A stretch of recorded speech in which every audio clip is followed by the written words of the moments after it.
A big story as well. This week saw Acting Chief Justice Raymond Zondo officially handing over the State Capture Commission's report to President Cyril Ramaphosa, a moment Ramaphosa described as a defining moment for the country's history.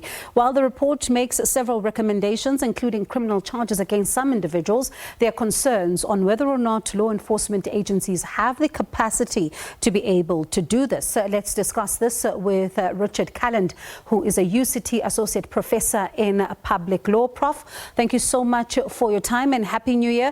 Let's talk about these recommendations. They're out. A lot of people are talking about them, but the big moment is going to be when we see them being acted upon. Yes, absolutely right. And thank you, Bongiwe, for your good wishes. The same back to you. Thank you. Clearly, it's going to be a very dramatic and big year. It's always the case with South African politics, but even by South African standards, this year has got off to an extraordinary start with the disaster of the fire in Parliament and so on. But Zondo could be a defining moment, as President Ramaphosa suggests, but only if, A, the report lands, or I should say the three reports land, because we now know that this report is going to be delivered in 3 editions. We've had part 1 this week, 874 pages of it. In total, 1.7 million pages of evidence, a vast amount of additional digital data that will be made available to prosecuting authorities and to other state agencies. And at the bottom line of all this, secondly, it not only has to land in the public eye, but it has to land with government in the sense that government takes it seriously and is willing to process the recommendations that the Zondo Commission has put before us all now. Prof, I spoke to a legal expert yesterday who was saying the true test is going to be on whether or not this evidence that was untested in the commission can stand the scrutiny of the courts. So could we see some parts of this report being scrutinized and also being overturned should they not be able to stand up to the scrutiny of the judicial system? That's a really important question, Bongiwe. There's 2 elements to that, and I think it's important we try and separate them out even at this early stage. On the one hand, there is the thought process, the logic, and the recommendations, conclusions and findings of the Zondo Commission report itself.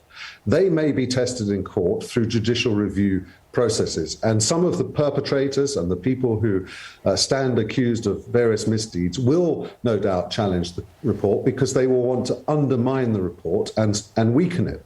But separate to that, there are criminal justice processes that can unfold, which will not necessarily rely on the evidence that was adduced before Zondo, which will have to conduct their own investigations and which will then, in the normal course of a legal process, lead to prosecutions and criminal trials.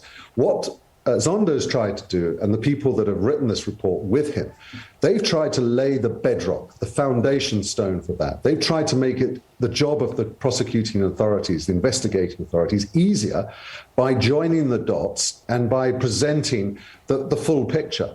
What then the agencies responsible for criminal justice do with that is, of course, up to them. It's not the government's job, it's up to them. They must decide how and when and who to prosecute.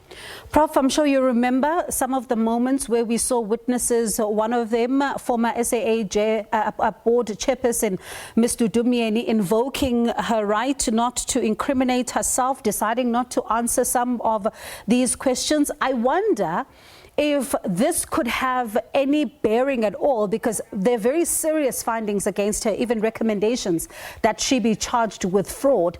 If she were to challenge these recommendations and it gets to a court of law, can she be able to do that despite the fact that she did not want to take the commission into her confidence?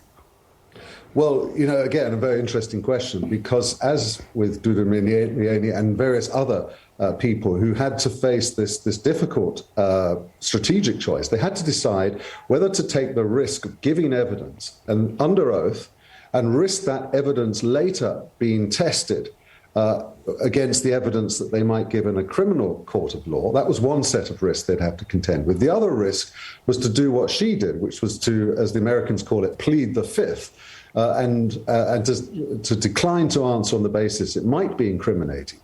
What Zondo said was, well, where people chose to do that, what that meant was that the evidence of the allegations stood untested, and therefore he was able to prefer that evidence and use that other evidence as the basis for his findings and his recommendations. So in a way, they were damned if they do and damned if they didn't. The fact that people ran away from Zondo, like Mr. Zuma did, or declined to answer questions in front of him, does rather tend to implicate them, does rather tend to add to the idea that they have in fact committed wrongdoing. Prof, in 20 seconds, we're out of time. There's this agency that the Commission has recommended be set up in order to police these corruption crimes. Is that a good idea? Because some people are saying there's simply no resources to fund or to even have this capacity. There may be little appetite for creating yet another institution, but on the other hand, there has been a strong case made over many years to have a single agency that has responsibility for corruption, specifically in the area of public procurement. And it's that area that he's focused on with this first report. He said so many of the things that went wrong with state capture were in relation to public procurement processes. That's where the looting really took place. And he wants to fix that. And he's put forward a suite of recommendations, including that idea of a single agency.